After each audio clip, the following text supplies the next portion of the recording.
Now, first of all, I've got a question for Raleigh. The 1960s was a very different world in terms of transit and information delivery. And Raleigh, you were active in the transit world in the 60s. You've got the longest perspective on the problems of mapping and wayfinding in the transit system. How do you see the future? Oh, I'm very optimistic about the future. I think the panelists have all indicated a direction that I totally agree with. I do want to remind you of that last slide that I had, that as long as there are readers, there'll always be scrolls. Well, I don't know how many of us have seen scrolls recently, but I think, as Eddie Jabbour also said, there will always be a place for a paper map. People want to see whether they're driving a car, that is, whether they're a driver of a car or a passenger on a train or a bus. They want to get the bigger picture. It's one thing to look at their little space where they're traveling right then and there on an iPhone or on a small card map or something like that. But I do hear people saying that they want to see the bigger picture. They want to see that area in relation to the whole of whatever that whole is. So I think there will be a place for a paper map, or perhaps for digital maps that are just bigger than the little thing that we see on the iPhone. The other thing I see, Peter, is, and I think it's around the corner if it's not already here, and I may not be aware of it, but I think this kind of thing was alluded to at several points this evening. What I envision, both for the iPhone and for kiosks at stations, is a map that does show route by route, because I don't think there's any way to convey this information otherwise, but will show the information right then and there as the system is operating at that time. What lines are active and what lines are not active would be shaded out, as the Vignelli Weekender map does show. What stations are open or closed.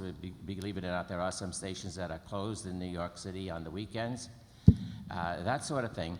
But also I go one step further, and I think that there would be a passenger input button where the passenger can, either on his iPhone or on the kiosk, input a date or a time in the future. And the map will then react to that and show what the system will be like when that person wants to travel. So those are the things that I see. Thank you, Rod. You've actually anticipated my first question to the panel, which is that the direction of travel of wayfinding seems to be to do this to the map, to destroy the old paper map and replace it with electronic devices, either handheld or in stations. My question to the other members of the panel is there any place in the future for these old-fashioned, antiquated paper scrolls? Eddie? With a power outage, I think definitely. I just think that there's a lot of people, most people have iPhones or Android devices, but I just think for quick access, yes, I do, but I could be real old school, I guess, so. It's where it's at. I even look at what you guys are doing in those kiosks. In a sense, they're kind of like dinosaurs. Like, what are we doing with things that are bolted to the floor and are huge when you have, when you have your iPhone in your hand? In other words, yes, I agree with connectivity and want to know your location, but why would you go to a kiosk through a crowd when you could just take out your phone and look at directions? Google or otherwise. I don't get it. I don't get that. The other thing I saw was half the time I go to Grand Central every single day. 3/4 of the time it's ads, and it's not friendly in the sense that, like, all the pictures you were showing were all sort of very nice and posed, but if you actually look at people do it, which I have, I just tweeted a picture of a woman looking at the subway map, and all of a sudden the subway map turned to an ad without her knowledge, and she just kind of walked away. I think you guys are going to have to, you have a challenge to find a way, because we will need big maps, right? We will need those big maps. You're going to have to find a way to make your revenue, your advertising revenue, but find a way where you're not pissing off people, or that they're not accessible to getting the data that they need. Well, I don't think the paper maps are going anywhere either. I mean, I think those have a place in our hearts and in our minds and in our imagination. And I think individuals do want to see the big picture and not always kind of zoom in to just me and where am I at and where am I going. So I know when I first moved to New York, the subway map was my map of New York. And that really got me around, and that was really fantastic and helpful, and kind of introduced me to new places and how to get around. Regarding the kiosks that are out there, I mean, there's kind of an interesting history about why those kiosks were developed, and it was really around the MTA kind of post-Sandy wanting to have capabilities of providing emergency messaging to people that were in the system. It's not a wired system right now. You know, in the future it might be. But it could also serve as this platform going forward that does connect riders, that does connect people to the system through this proximity technology. And you know, it doesn't have to just be through the actual kiosk. That's not necessarily unique. But it does provide, it's a new experience for people, and definitely a new amenity for people as well, which is a good thing for MTA, which, as I was saying, doesn't always, doesn't happen that frequently. Will you have like apps, like, personal apps, or will you just be doing standalone kiosks, your company? I'm fascinated by your company, absolutely fascinated. Just I'm because sorry, will we have apps, or, what's the question? Well, right now you have standalone kiosks. Will you also have that data? Like if I download an app, I can get the same data? Or no? I don't On my think personal that's- device, I mean.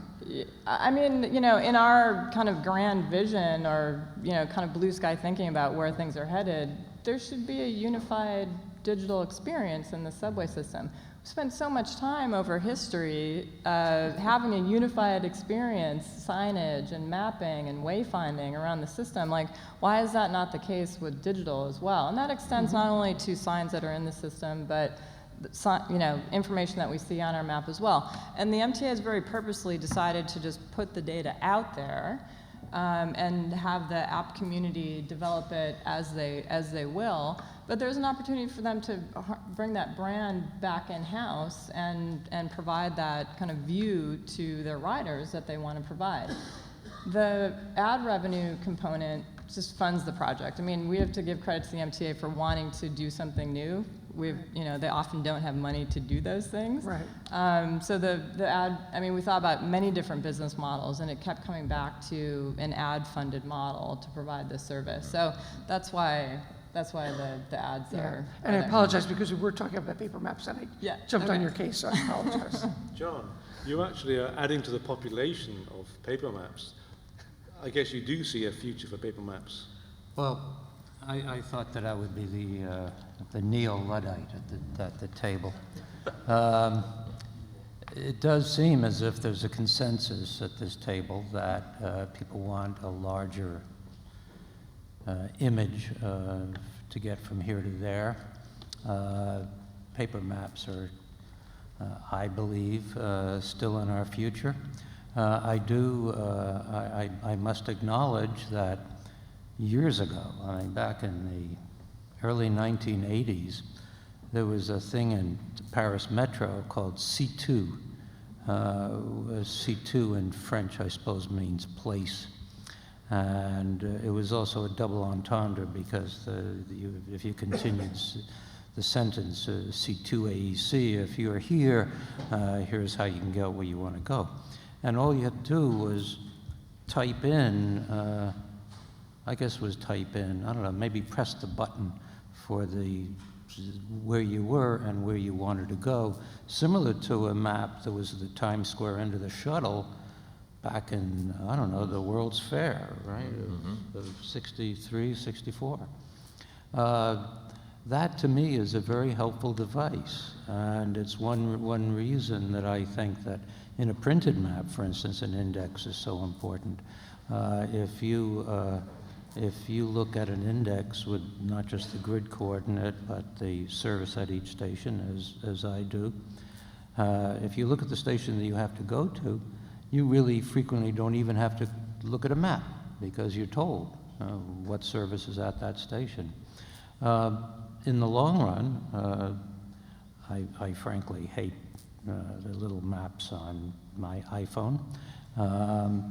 I like the large items on station platforms because they give you the big picture. And I think that that's really critical. I do enjoy watching people moving things, which is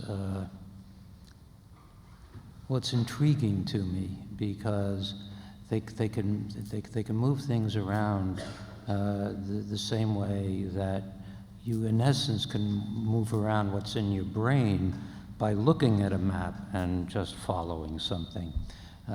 So it's more playful, and I think we need a little levity in our lives sometimes. So with that said, yes, I'm an advocate of printed maps. Thank you, John. Sarah, is there a future for the printed map?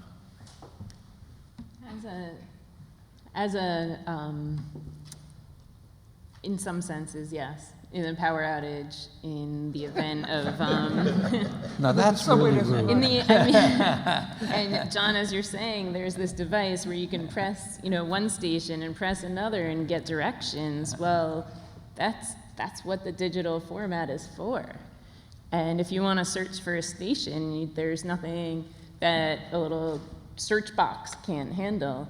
Well, there's and so I think that you may want to hold something in your hand, and it's the same discussion of whether Kindles and iPads are going to kill the paper book. It's the same battle, but I think we all know which way we're headed. Thank you. I don't know how many of you have suffered blackouts, but I suffered through the first and second major blackouts, plus the one that, when was it, maybe 10 years ago? I don't know.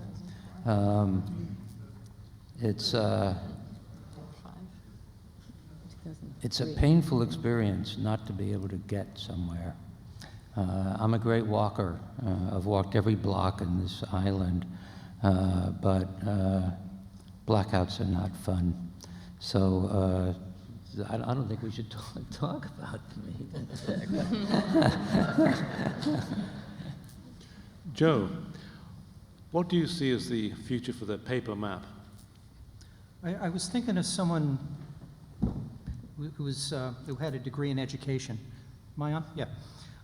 Who told me that people learn different ways, and she said some people learn best by listening to an instructor explain something in class, and some learn best by reading it in a book. Some need to actually write it out to get the motor skill going to learn.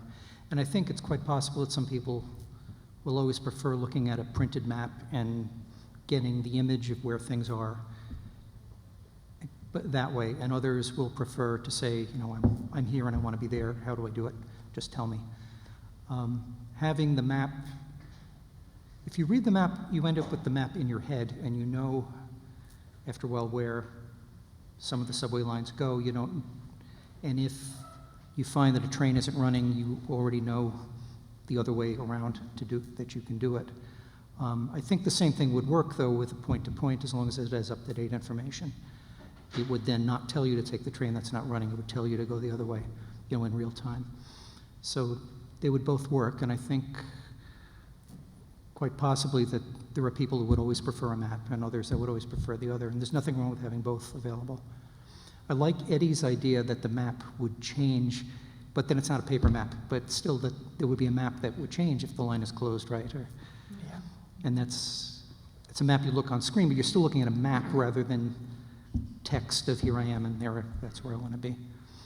So I think there's just different ways of perceiving the system and getting directions. So yeah, I think the paper map is one of the ways that people would want to keep learning. Thank you very much. I'd now like to open up the questions to the audience. There are two microphones, one there and one there. If you would come down to the microphone and say who you are, and then please give us your questions or comments, but briefly, we can't have long discussions. Start from left to right, so the gentleman here, please. Hi, my name is I'm a designer, and this question is really for Eddie. Use the microphone, please. Oh, sorry. Okay. And this question is for Eddie, Sarah, and yeah, sure. Sarah, Eddie, and Naysa. I can hear you fine. Okay. So we're currently stuck on about 7 trains that have live GTFS data, the 1, 2, 3, 4, 5, 6, and L. And there doesn't seem to be any plans for other trains in the future because of the cost. And Right. what do you think are the other possibilities that we should explore to create live data for all the other trains we have in our city? Well, Eddie, could you just repeat the questions? Because I think not everyone could hear it. yeah, you were saying that the system only has partial live data, 4, 5, 6, 1, 2, 3, and the L. The rest don't. And to my mind, the MTA would be very, very wise to Wi-Fi equip every single station, and every single car, not just the stations, but in between stations. I think it's absolutely imperative. I think people demand and should demand better data and better responsive apps. We're in the middle, my son really, is in transforming our app so it will respond real time. But we need the MTA data. I don't know if there's anybody from the MTA here or somebody who has a name that I could speak to, but we want to get them to priority. Sometimes when I see these kiosks, I know you guys are paying for, just like, no offense. We could be putting that money into Wi-Fiing all the stations and all the cars, and because people are using this, it's a personal thing. You know what I mean? So we do need the other thing. We do need the wall things, whether they're paper or whether they're electronic. But you guys have to figure out a better way to marry the ads so you get your revenue, but don't, that people can get the data they need. Yeah. Because there's a great potential there. I don't think you guys have figured it out as well as you could. I mean, we're very open to design commentary, next generation of the kiosks. Of course, we'd love to have that discussion. I think the question about the data on the IRT lines only. I think the MTA, I'm pretty sure the MTA does have a plan to have real-time train information on other lines, but it seems kind of ridiculously far off. It's like 5 years away or something. And basically what we have right now are like 2 classes of subway service, like the class where you know when the train's coming and the class where you only sort of know when the train's coming. I'm a 2-3 rider, and so I'm kind of one of the lucky ones, but the information just isn't there right now because it's a costly capital expense that the MTA has to go through. And as we know, they're constantly, battling these funding initiatives. And getting back to the funding initiative, I mean, the ad revenue paid for the project. I mean, the investment from the MTA was kind of on the labor side in terms of installation and stuff like that, but we kind of took the risk up front to develop and deploy the units that are going out there. So if it's a waste, it's our waste of money. And then the revenue that comes in is a revenue share with the MTA, so it's actually producing revenue for the agency as well on the ad front, which is a real benefit. Right.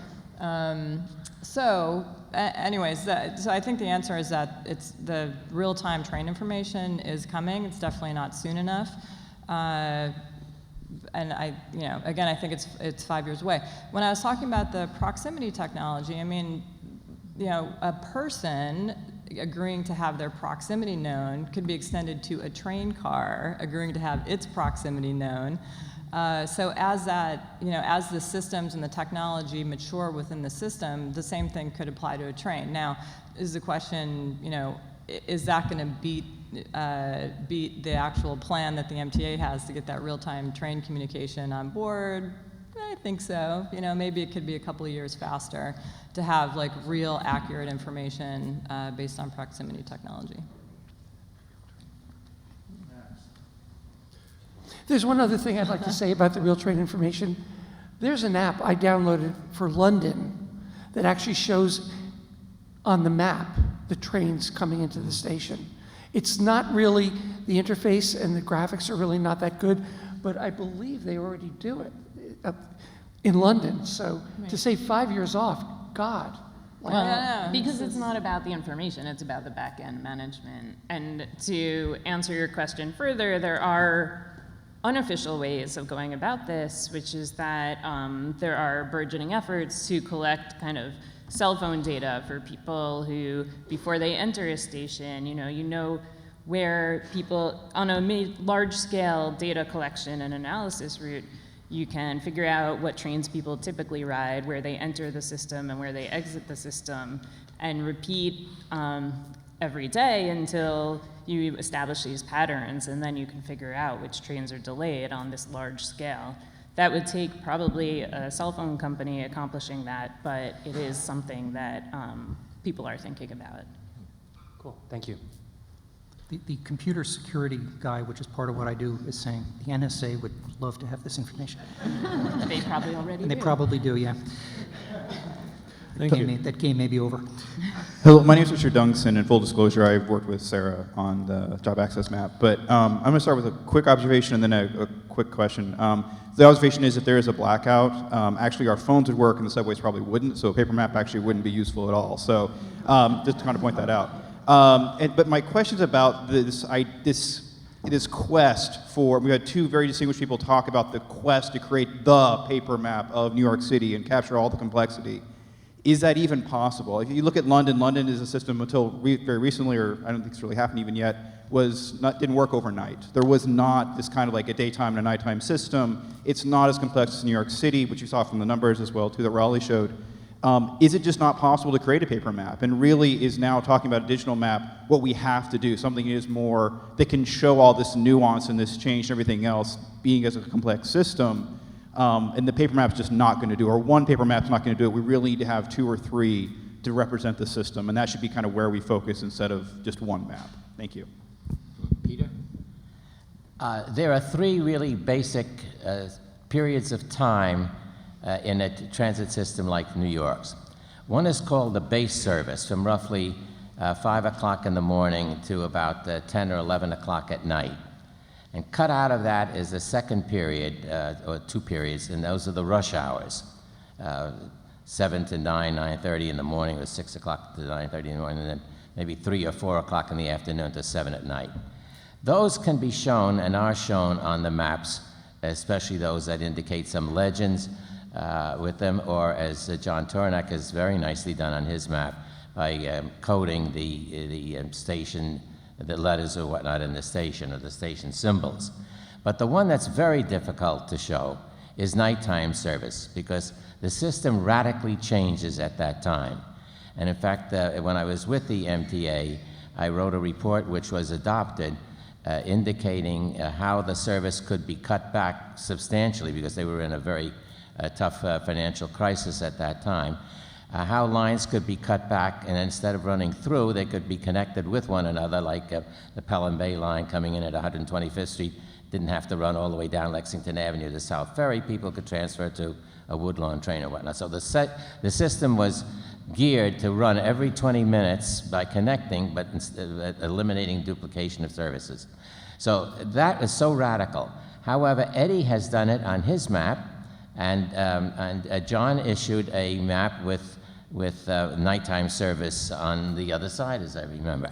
The Transit Authority also issued, for a period, a nighttime service map. So it is possible, and especially, and I want to come back to this, the weekend of service, the new Vignelli map that's used on the weekends, with the separate routes shown, and I think it's a detail whether they share the same color or tint of a color of a trunk, or whether they go back to having individual colors. I think that's a detail. But the idea is that if you have individual routes with their individual stations, you can show what services are operating by having those colors highlighted, and what services aren't operating, you can just blank out. They just drop out into a grayish kind of a thing. So I think it is possible for us to show that kind of of service 24 hours a day when it operates in a city like New York or in a city that, like London, that's just coming into that kind of a period. Thank you. Hi. Thank you. First and very briefly, as a fan of the New York Red Bulls, I welcome and applaud any discussion trying to demystify the path system, so thank you. Next, I am really intrigued by this idea of the fabric of the city being represented. I'm like a huge Jane Jacobs fanboy, so, and I think the invocation of Robert Moses is totally spot on, but I'm not necessarily sold on the representation of the neighborhoods in the map that I saw. So I was thinking maybe as a proposal or alternative that might be more radical is what about renaming stations after neighborhoods or areas or places of interest like Columbus Circle? You know, 103rd Street can be Manhattan Valley, 110th can be Morningside Heights, 116th can be Columbia rather than just the streets. I think it's something that, as another example, London and Paris do very well, and I think it invites your imagination into that area without trying to sketch too many details, and I think there's precedent for it in New York City. DNA Info has had a lot of really interesting crowdsourced maps where people have filled out, you know, the subway map with the best dive bar at each stop, and that's the only information, and it invites people to think about what's in that spot. And there's also the ongoing debate of where are the borders to each New York City neighborhood, which there are a million maps about that. So I just love to hear everyone's thoughts on that. If I can, first of all, on our app, you could turn off the neighborhoods if you don't want them, so you could just have the regular map. As far as the neighborhoods and that kind of stuff, Andrew Hagstrom, we got so much inspiration, I have to tell you, from the past to do a very modern app, but Hagstrom in the 40s actually dropped the street names. He just said, and it's such a New York thing, it's such an efficient, no shit kind of thing. 42nd, that's it. 42nd, 34th, 28th, just like we say it. And what you're doing is you're making less clutter in the map. One of the things that I dislike about the current map is this insistence on the spelling out of all these names and all that stuff. And just to say, because several stations, you know, how many stations are there on the Upper West Side? Maybe 7 or 8 or 9? So how do you define that? I think the model of the United States of America, if I could just say this, it's all color-coded states. So at once, you could see Omaha in Nebraska. You could see San Francisco in California. You could see Chicago. It's such an elegant and simple background system. And that's all we were trying to achieve. But to put more words into the subway map? Less, actually. You can just take out, so like for Columbus Circle, instead of 59th Street and Columbus Circle, just Times Square. I'm for simplifying as much as possible. But I have to tell you that the 1811 Commissioner's map that laid out the grid of New York City by avenues, numbered avenues and streets, it was such a business decision. It was such a cold and, in a way, efficient system that I wouldn't be so, I like 59 better. You know, Columbus Circle can be sort of, some of those things like Columbus Circle, Times Square, obviously they're icons. But to take 96th Street or 86th Street or whatever and say Upper West Side, no, not for me at any rate. I love the efficiency of New York. I love that we're not Boston, we're not Paris, we're New York. Just, yeah, those numbers are wonderful because you know if you're at a station called 79th, that the one called 86 is probably pretty soon, you know, whereas 125th is not. Right. You can tell just from you're the in the number. grid. You're in a, it's the most, it's sickeningly efficient. One of the things that TA has done recently is reverse the logical sequence of terminal names, especially. So instead of saying 242nd Street, Van Cortlandt Park, they say Van Cortlandt Park, 242nd Street. So if you're standing at 59th Street and you want to go to, I don't know, 86th on Central Park West, and in comes, oh no, wrong line. If you're standing at 59th Street Columbus Circle and you want to go to 96th Street Broadway, and then comes a train that says Van Cortlandt Park, and if you don't know the city, you don't know where Van Cortlandt Park is, you're lost. The critical number there is 242 because of the same logic. Well, you know, I'm at 59th, I want to go to 86, so 247, so 86 is between 59th and 242nd. Thank you. Next question, please. Hello. I just want to thank each and every one of you for all the work that you guys have done with the subway map, officially or unofficially. And I also wanted to say thank you to, I think it was Eddie and Raleigh in particular for the comments about how if you're working with a digital medium, then you can actually show the state of the subway map as it exists at that given point in time. I can't tell you how often I've wanted to see that on nights and weekends, right? Like, what is not the night or weekend map, but what is the subway map at 2 a.m. tonight, you know, for example. So I actually try to build it, a map that does that. I work in user interface engineering, and so the UI and the visualization of it isn't the hard part, it's the data that's the hard part. It's the data of what the status is of at that given point in time. I don't know if you have seen the MTA data feed for the status, for the current status of the subway.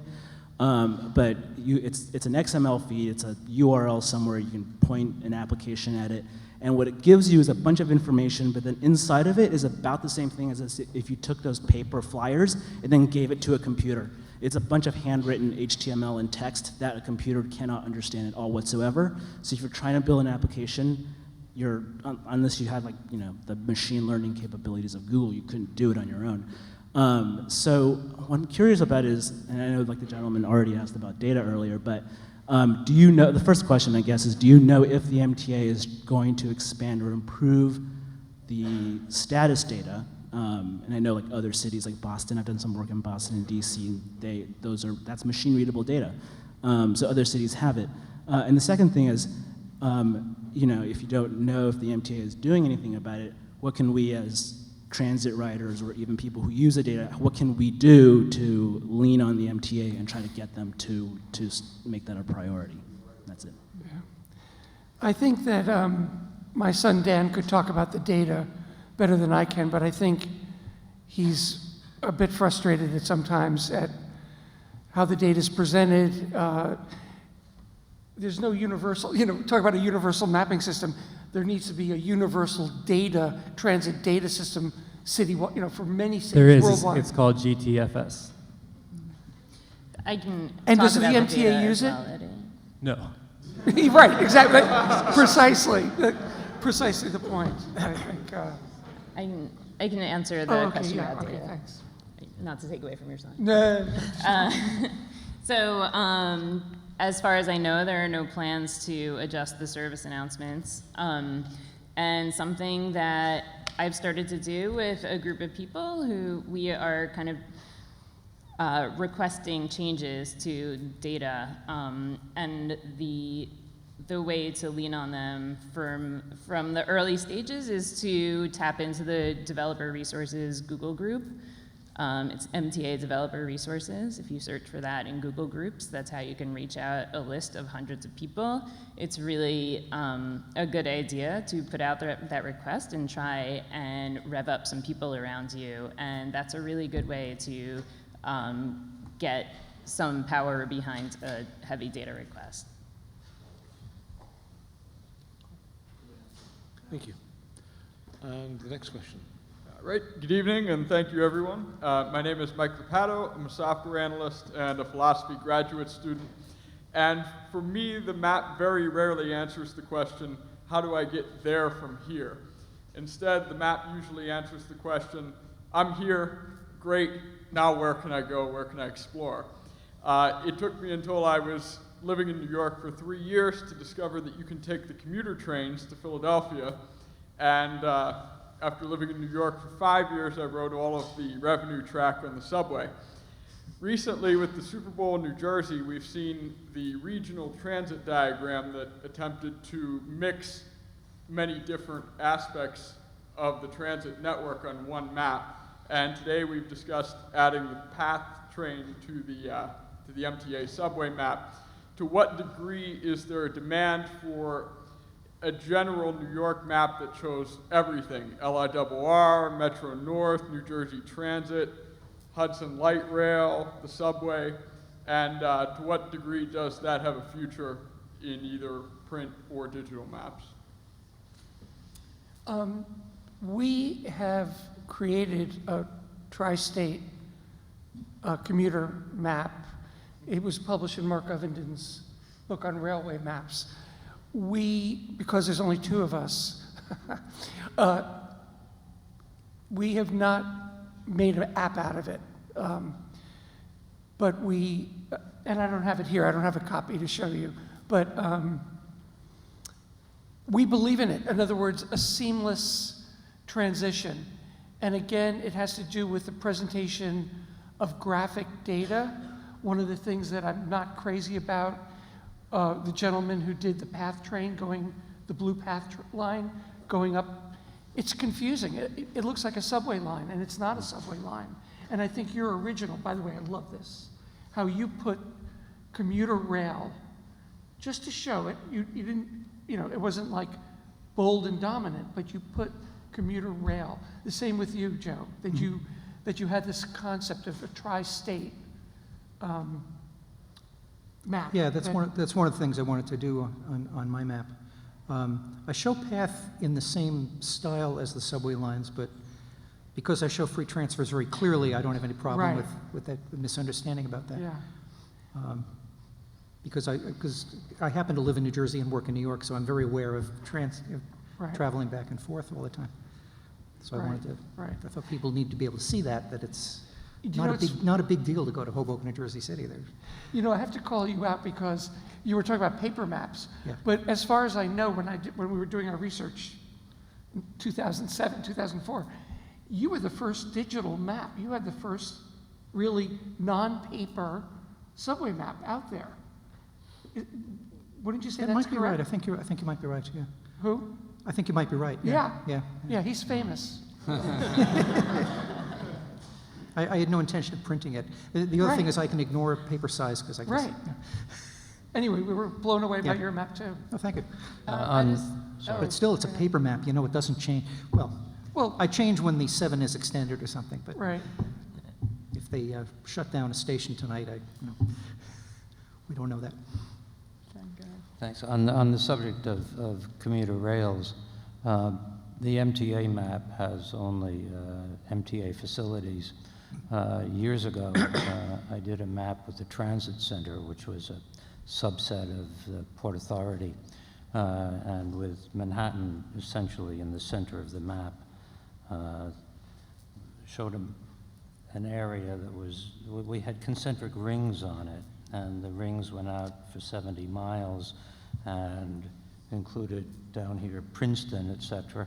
And where the eastern end of Long Island went off the map, we continued it on the other side of the map. And the map didn't go as far north as Wassaic because that wasn't in existence in those days, but it went up pretty far north on Metro North, 70 miles. And the piece of paper was about this big. And everything was perfectly legible on it. It wasn't a true intermodal map. We didn't have the subway on it. We didn't have PATH on it. I guess we did have PATH on it. But we didn't have the subway. And obviously we didn't show buses or anything of that nature. But on a piece of paper this big, we were able to show all that information. And on the reverse, in addition to the eastern end of Long Island, was an index of stations with the grid coordinates. And I don't know if there's an appetite for creating a map that has, multiple unlimited modes of transit, but, I do know that we live in a world of customer-centric, citizen-centric, this business of PATH versus subway versus, ferry, who cares? You want to get from point A to point B, what's the most time competitive way to do that? And it might mean traveling across different modes. And that's where this concept of mobility as a service, who cares if you're walking or biking or taking the train or the ferry or whatever it is, you need to know what's the best and fastest way to get there.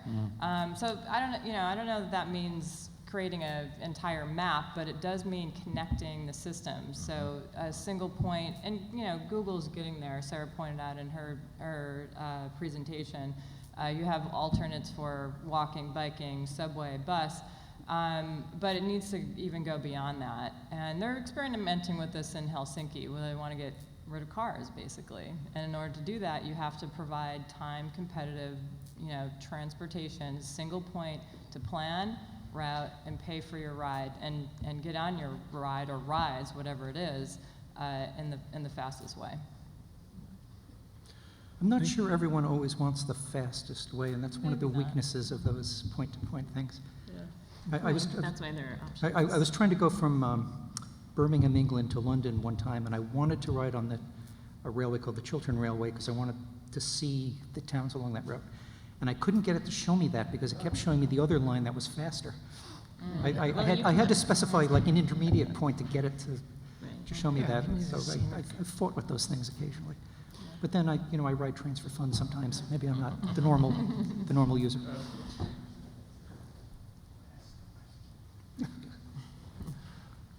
So we are somewhat over time, so I'm afraid this is going to be the last question. And I think it's... Yeah, stand here so you can see me. It feels weird hiding behind that pole.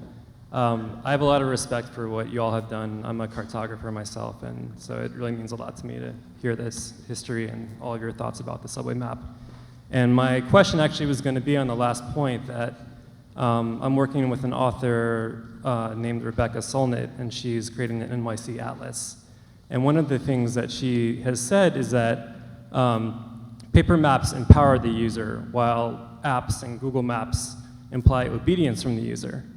And I think that's a really strong point, and there might be a lot being lost in the transition from paper to digital, or from paper to app. And I believe one of the panelists mentioned how they became familiar with the city through the subway map when they first moved here, and what that means in terms of an experience for a New Yorker. And I thought it would be interesting for you to comment on that.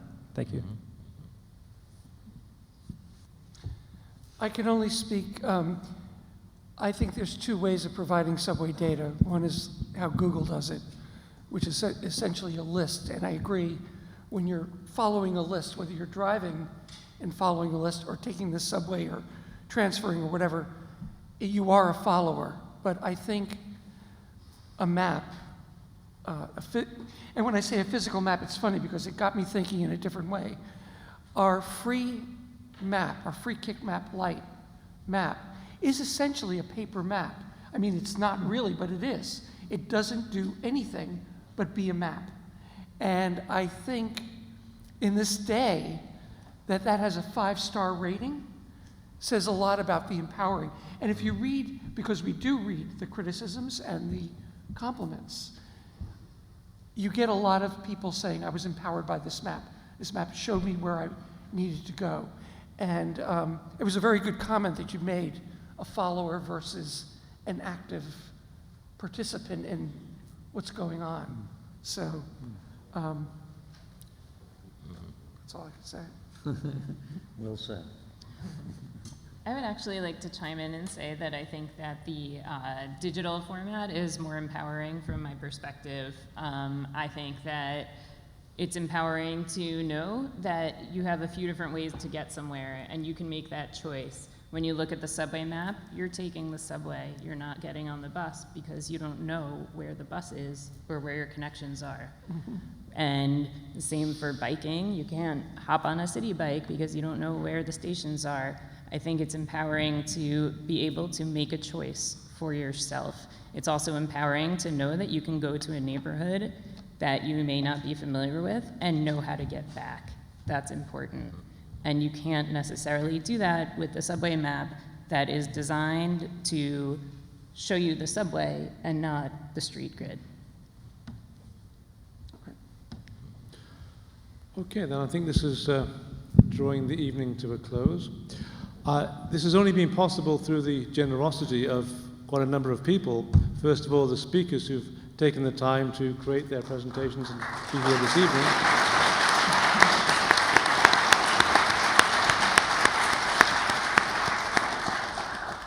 And I'd like to thank Reka Commonly, who has brought Raleigh's map back into life and also did all the diagrams and graphics for my own presentation.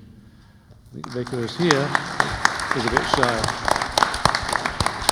And I'd like to thank Lance Wyman, the creator of the Metro Map of Washington, who's provided essential logistical support. And especially, I'd like to thank the Cooper Union, who've made this possible by allowing us to use this amazing space and provided amazing support as well.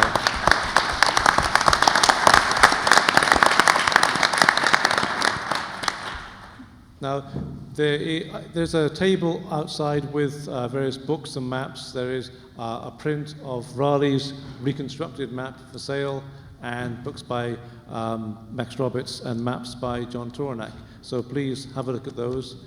And if you want to get further into the history, go to Kickstarter and look for the Diagram Decades. Thank you very much.